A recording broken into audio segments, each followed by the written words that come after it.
جب اللہ نے قرآن پاک میں کہہ دیا ہے کہ مجھ سے مانگو تو پھر انسان کیوں مایوس ہوتا ہے؟ پھر بھی انسان اللہ کو چھوڑ کر انسانوں سے امید کیوں لگاتا ہے؟ جب تک اللہ نہ چاہے کچھ حاصل نہیں ہو سکتا، اور جب اللہ راضی ہو جائے تو پھر کچھ لا حاصل نہیں رہ سکتا۔ اس لیے دعا یقین کے ساتھ مانگو اور پھر صبر کرو کہ تم نے مالک کائنات سے مانگا ہے، جس کے پاس تمہیں دینے کے لیے خزانے ہیں۔ وہ تو بس تمہاری پکار کا منتظر ہے۔ اس بات کو کبھی مت بولیں کہ اللہ آزمائش صرف برے لوگوں پر ڈالتا ہے۔ اللہ اپنے محبوب بندے کو زیادہ آزمائشوں میں ڈالتا ہے تاکہ جان سکے کہ اس کا محبوب بندہ کیا کرتا ہے۔ یاد رکھیں، ہر رات اپنے ساتھ سویرا لے کر آتی ہے، اور بے شک ہر مشکل کے ساتھ آسانی ہے۔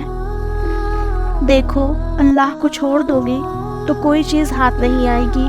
جہاں اتنا صبر کیا وہاں تھوڑا صبر اور صحیح۔ پھر دیکھو، جو اب تک تمہارے نصیب کا حصہ نہیں تھا وہ بھی تم تک پہنچا دیا جائے گا۔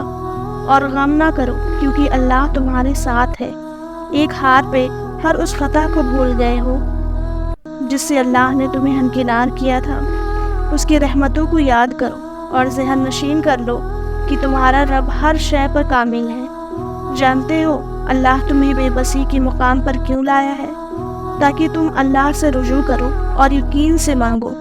جب تم دعاؤں پہ یقین کرنا سیکھ جاؤ گے تو جو چیزیں تمہیں ابھی ناممکن لگ رہی ہے اور جو چیز نصیب میں نہیں ہے وہ بھی تم یقین سے پالو گے۔ دیکھو، تم مانگو اللہ سے، تمہارا مانگنا اچھا لگتا ہے اسے۔ تم پریشان کیوں ہوتے ہو؟ کیا اس کی قدرت کا یقین نہیں تمہیں؟ وہ تمہاری رگ سے بھی زیادہ قریب ہے تم سے۔ جب تم اپنی ماں کی نیت پر شک نہیں کر سکتے تو اس پر کیسے کر سکتے ہو جو 70 ماؤں سے بڑھ کر تم سے محبت کرتا ہے؟ اس سے مکمل یقین کے ساتھ مانگ کر تو دیکھو۔ عرش پر کن کہہ کر ساری دنیا کو تمہارا وسیلہ بنا کر نہ نوازا تو کہنا۔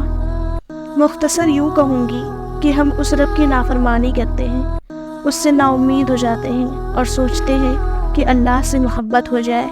ایسا نہیں ہوتا۔ محبت کے 2 قرینے ہوتے ہیں۔ ادب پہلا قرینہ ہے محبت کے قرینوں میں، اور جانتے ہو ادب کسے کہتے ہیں؟ جس سے محبت کی جائے، اس کی ہر بات کا احترام کیا جائے، اس کا ہر حکم مانا جائے۔ وفا دوسرا قرینہ ہے محبت کے قرینوں میں، کہ جس سے محبت کیا جائے اس کے ساتھ کسی کو شریک نہ ٹھہرایا جائے، کیونکہ جہاں ادب ہوتا ہے وہاں نافرمانی جنم نہیں لیتی، اور جہاں وفا آ جائے وہاں محبوب کے سوا کسی کی طلب نہیں رہتی۔ ادب کرنا سیکھ لو تو سمجھ لو رب سے محبت ہو گئی ہے، اور وفا کرنا سیکھ لو تو سمجھ لو رب مل گیا ہے۔